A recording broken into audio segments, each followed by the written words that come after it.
مہمان نوازی, مہمانوں کا تقدس, کسی چیز کا لحاظ نہیں رکھا گیا اور سب نے کلمہ پڑھ لیا. 15 پہ کال کر رہے تھے تو 15 کی طرف سے یہ میسجز آ رہے تھے کہ بھائی ہماری گاڑی خراب ہو گئی, ہماری گاڑی خراب ہے, ہم پہنچنے والے ہیں. ان سب چیزوں کو 1 گھنٹہ لگ گیا. 1 گھنٹے کے دوران یہ چلانے لگے فارم ہاؤس کی دیواریں کہ اس کو نکالو. ہم نے کہا وہ ہماری لیڈیز ہیں, ہمارے بچے ہیں, خدا کے لیے آپ چادر چار دیواری کا تو خیال رکھو. آپ وہ ہم لے آئیں گے, لیکن اگر ہم لے آئے آپ میں سے ہر بندے نے اس پہ ہاتھ پہ اٹھایا, خدا کی قسم وہ نوجوان مر جائے گا, اس کا قتل آپ لوگوں. آپ اگر مسلمان ہو آپ تھوڑی سی تو عقل کا استعمال کرو. یقین جانے میں نے ویڈیوز دیکھی ہے مری میں کیا ہوتا ہے. اگر میں اس کی ریکارڈنگ ہم کر لیتے, ہم سوشل میڈیا پہ ڈال دیں, میں کہتا ہوں آپ لوگوں کو یقین بھی نہیں آئے گا کہ کراچی کی ویسینٹی سے صرف 40 کلومیٹر کے فاصلے پر جنگل کا قانون ہے, جہاں کچھ نہیں ہے پتا. ان لوگوں کے نہ NIC بنے, زیادہ سے زیادہ ڈرگ ایڈکٹس تھے, پان گٹکا انہوں نے کھایا تھا, ان کے چہروں پہ دہشت اور خون سوار تھی. اس میں سے ایک کو جب میں نے کہا کہ اگر یہ باہر آیا تو یہ مر جائے گا, زندہ نہیں رہے گا, تو وہ کہہ رہے تھے یار ہم نے تو بہت سے بندے مارے ہیں, ایک اور مار دیں گے, ہمارا کیا, لیکن ہماری عزت پہ ہاتھ کیسے اٹھائی. میں نے کہا بالکل غلط کیا, میں آپ کے سامنے لے کر آؤں گا, ہم اس کو نوکری سے نکالیں گے. اس ایک بندے کی غلطی کی وجہ سے آپ ان 25 لوگوں کو جو ہے نا ہراساں کر رہے ہیں. They did not listen to anything.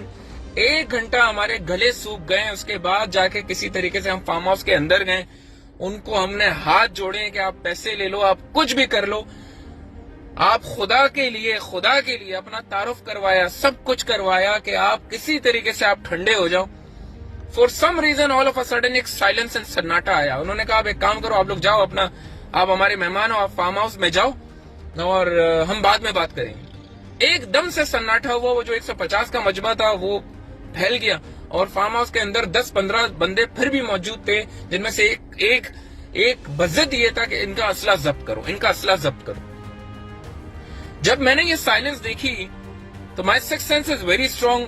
یہ میرے ساتھ انسیڈنٹ بہت پہلے گوادر میں بھی ہو چکا تھا, جہاں بلوچوں نے بس کے اندر تقریباً 50 بندہ تھا, انہوں نے ہمیں اٹیک کیا لیبر سمیت. تو یہ جو طبقہ ہوتا ہے, خاص کر کے جو تعلیمی یافتہ نہیں ہوتا, جو مزدور طبقہ ہوتا ہے, یاد رہے کہ جب آپ ان کے جھنڈ میں جاتے ہیں اور یہ جب اکٹھے ہوتے ہیں تو آپ ان سے رحم کی امید مت کرنا. لیکن یہ سب کچھ ہونے کے باوجود بھی میرا واسطہ بلوچوں سے بھی پڑا ہے, میرا واسطہ اس بار سندھیوں سے بھی پڑا ہے. میں سندھیوں کو ایک معاملے میں اتنا سب کچھ ہو جانے کے بعد بھی ایک چیز پر سلوٹ پیش کرتا ہوں کہ انہوں نے نہ چادر چار دیواری کو پلانگا, وہ آخر تک اس کمرے میں نہیں گئی جس کمرے میں میری بھابھی تھی. انہوں نے اس چیز کا خیال رکھا. پھر دوسرا, انہوں نے کسی اور پہ ہاتھ نہیں اٹھایا. وہ کہہ رہے تھے اس پٹھان کو نکالو, اس کو ہم نے چھوڑنا نہیں, اس کو ہم نے قتل کرنا ہے, اس کو چھوڑنا نہیں. حالانکہ گوادر میں جب میرے ساتھ ہوا تھا, میں خود بلوچ ہوں, بلوچستان سے میرا تعلق ہے, انہوں نے میرے ایک لیبر کے غلطی پر ان میں سے 50 کے 50 بندے میں سے ہر ایک نے آ کے مجھ پہ ہاتھ اٹھایا تھا, میری قمیص پھاڑی تھی. اور جب میں نے کہا تھا کہ آپ بلوچ تو مہمان کو رحمت سمجھتے ہیں, انہوں نے کہا بلوچ کی میں, مہمان کی میں. تو سندھی اور بلوچ کے مقابلے میں آج میرے اوپر سندھیوں نے تشدد ہمارے پورے ٹیم کے اوپر کرنے کی کوشش کی, ہراساں کیا, سب کچھ کیا. لیکن ایک چیز کی داد دیتا ہوں کہ انہوں نے چادر اور چار دیواری کو پامال نہیں کیا, اور انہوں نے ہم میں سے کسی انسان کو دھکے اور ہلکے سے ہاتھ پڑے لیکن کسی کو زخمی نہیں کیا, کسی کو نقصان نہیں پہنچایا ذہنی ٹارچر کے علاوہ. اس دوران میرا کسی طریقے سے جو ہمارے کانٹیکٹس تھے وہ چلے. ہم نے IG صاحب کے تھرو DIG کو کال کروایا, DIG نے SHO کو کال کروایا.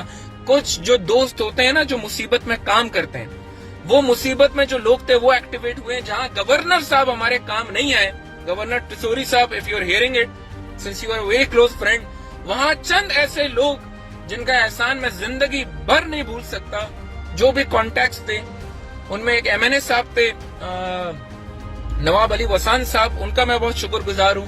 اور ایک اور بہت قریبی دوست ہیں جن کا میں جتنا بھی زندگی بھر احسان ادا کروں کم ہے, جو ایک پولیس میں ہیں, باقاعدہ افسر ہیں. ان کا نام میں نہیں شیئر کر سکتا, لیکن میں آپ کو صرف اتنا سا کہہ دوں کہ خدا کے لیے آپ ایسی جگہوں پہ جائیں, کیونکہ بعد میں پولیس کی موبائل آئی ہے کہ کیونکہ بعد میں ہمیں یہ پتا چلا کہ انہوں نے یہ پلاننگ کی تھی کہ جب ہم دوبارہ پکنک میں مشغول ہو جائیں گے تو وہ اس گارڈ کو نکالیں گے اور پھر جا کے اس کو ماریں گے اور اس کا سر پھاڑیں گے. یہ ہمیں تب پتا چلا جب پولیس کی پروٹیکشن میں ہماری 4 گاڑیاں وہاں سے نکلی ہیں تو ہر 10 بلڈنگ کے فاصلے پہ 15 لوگوں کی فیلڈنگ کھڑی تھی, ان کے ہاتھ میں ڈنڈے تھے اور وہ گاڑیوں کو ٹارچ مار رہے تھے. اس جگہ سے کس حالت میں ہم لوگ نکلے ہم آپ کو بتا نہیں سکتے. 40 منٹ تک پولیس کے پروٹوکول میں ہم گڈاپ ٹاؤن سے نکل کر ہائی وے پہ گئے اور ہائی وے پہ پر 100 کی سپیڈ سے ہم نکل کے واپس ڈیفینس آئے. اور اس دن مجھے یہ سبق سمجھ میں آیا کہ پاکستانیوں, قانون اب پاکستان میں صرف اور صرف شہر کے اندر ہے. جو بھی کرنا ہے, پکنک منانا ہے, کہیں جانا ہے, خدا کے لیے شہر کے اندر جاؤ. اگر ان جنگلات میں چلے جاؤ گے جس کے اندر پہلے ہم جایا کرتے تھے, پہلے مسلمان کو مسلمان سمجھا جاتا تھا, پاکستانی کو پاکستانی سمجھا جاتا تھا, لیکن ہم تو سنتے تھے مری میں مہمانوں کے ساتھ یہ کرتے ہیں. آج تو 50,000 جس فارم ہاؤس کا بھرا ہے, اس فارم ہاؤس کی مینجمنٹ نے جو ہمارے ساتھ کیا ہے, جو ٹارچر اور مینٹل ٹارچر ہمارے ساتھ اور ہمارے آفس کے کولیگز اور سٹاف کے ساتھ ہوا ہے, ہم شاید زندگی میں نہیں کر پائیں گے. اگر وقت پر ہم اپنے کانٹیکٹس استعمال کر کے پولیس کو نہ بلاتے تو شاید آج ہم اپنے گارڈز کی فاتحہ خوانی پڑھ رہے ہوتے ہیں, کیونکہ ان میں سے کسی ایک کی بھی NIC نہیں بنی. ان کے لیے قتل کرنا کوئی مسئلہ نہیں ہے, قتل کر کے لڑکھانا اور سکر بھاگ جاتے ہیں, پر آپ ان کو ڈھونڈتے رہو. تو لہٰذا جو بھی کراچی والا ہے, سننے والا ہے, آپ سے گزارش ہے کہ فارم ہاؤسز میں نائٹ سٹیز مت کرو. ہمارے پاس گارڈ تھا, پسٹلز تھے, سب کچھ تھے, لیکن گن آپ کی حفاظت نہیں کر سکتی جب 150-200 کا مجمع آپ کو اٹیک کرنے آئے گا. اور اگر اس دوران ہم اپنے گن نکالتے تو شاید اس سے زیادہ برا ہوتا. ہم سب نے بڑی ہی انٹلیکچولی اس کو ڈیل کیا.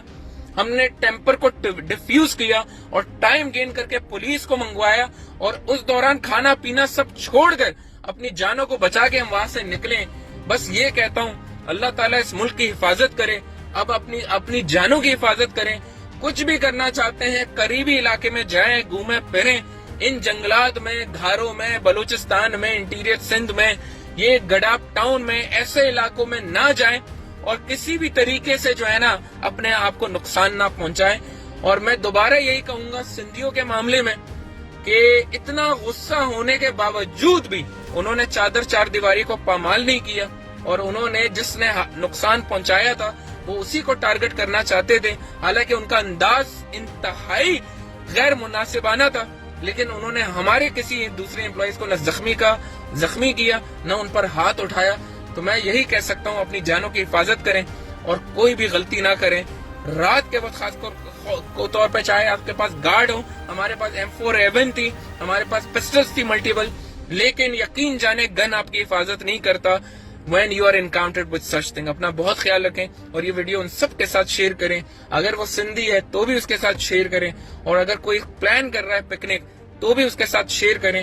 باقی آپ کی زندگی آپ کے اپنے حفظ و امان میں. I wish you guys the best of luck. Thank you.